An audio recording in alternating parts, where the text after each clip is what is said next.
અંકલેશ્વર નગર પ્રાથમિક શિક્ષણ સમિતિ સંચાલિત આદર્શ બુનિયાદી પ્રાથમિક શાળામાં બેગલેસ ડે પ્રવૃત્તિ અંતર્ગત બાળ સંસદ રચના કાર્યક્રમનું આયોજન હાથ ધરવામાં આવ્યું હતું।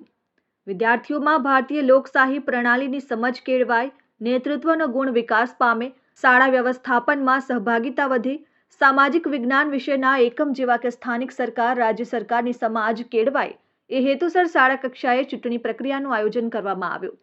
શિક્ષકોએ શાળામાં મતદાન મથકની રચના કરી વિદ્યાર્થીઓને ચૂંટણી પ્રક્રિયાની સમજ આપી। વિદ્યાર્થીઓને પ્રિસાઇડિંગ સહિતની વિભાગની કામગીરીમાં સામેલ કર્યા। આ શાળાકીય ચૂંટણી પ્રક્રિયામાં ધોરણ 6 થી 8ના વિદ્યાર્થીઓએ ભાગ લીધો હતો અને શિક્ષકો દ્વારા ઈવીએમ મશીનની જેમાં મોબાઈલમાં ડિજિટલ એપ દ્વારા મતદાન કરાવ્યું હતું અને બાળકોએ પણ ઉત્સાહપૂર્વક મતદાન કર્યું। સાથે શાળાના શિક્ષકોએ પણ મતદાન કરી વિદ્યાર્થીઓને પ્રોત્સાહન પૂરું પાડ્યું। આ બાળ સંસદ રચનામાં ભાવિ મતદારોમાં ચૂંટણી પ્રક્રિયાની સમજ અને મતદાન બૂથમાં મતદાતા તરીકેનો પ્રત્યક્ષ અનુભવ પૂરો પાડવામાં આવ્યો। બાદમાં ડિજિટલ એપ માધ્યમ દ્વારા ચૂંટણીના પરિણામ જાહેર કરવામાં આવ્યા। શાળામાં મહામંત્રી, ઉપમંત્રી, પ્રાર્થના, સાંસ્કૃતિક, આરોગ્ય અને સારવાર, નિયમિતતા, ગણવેશ તથા પર્યાવરણ તેમજ પાણી, રમતગમત તથા પ્રવાસન, કિશોરી સજાગતા સહિતની વિવિધ સમિતિની રચના તેમજ તેના સંકલનના મંડળની નિમણૂક કરવામાં આવી। આ મતદાન પ્રક્રિયા દરમિયાન બાળકોમાં અનેરો ઉત્સાહ જોવા મળ્યો।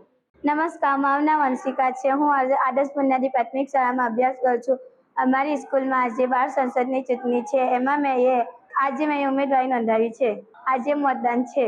આજ રોજ અમારી આદર્શ બુનિયાદી પ્રાથમિક શાળામાં બેગલેસ ડે પ્રવૃત્તિ અંતર્ગત બાળ સંસદનું આયોજન હાથ ધરવામાં આવ્યું, જેમાં મતદાર જાગૃતિ અંગે વિદ્યાર્થીઓમાં મતદાન કેવી રીતે આપવાનું, ડિજિટલાઇઝેશન સાથે, બેલેટ સાથે કેવી રીતે આપણે ઉમેદવારોની પસંદગી કરવાની તે અંગેનું સંપૂર્ણપણે મત બૂથ તૈયાર કરી અને માર્ગદર્શન આપવામાં આવ્યું। વિદ્યાર્થીઓએ ઉત્સાહભેર ભાગ લીધો અને મતદાન કરી અને અમારી શાળાના મંત્રી, મહામંત્રી, ઉપમંત્રી અને વિવિધ સમિતિઓના જે સંચાલકો છે તેની પસંદગી કરી। Dharmesh Patel, RN news, Ankleshwar.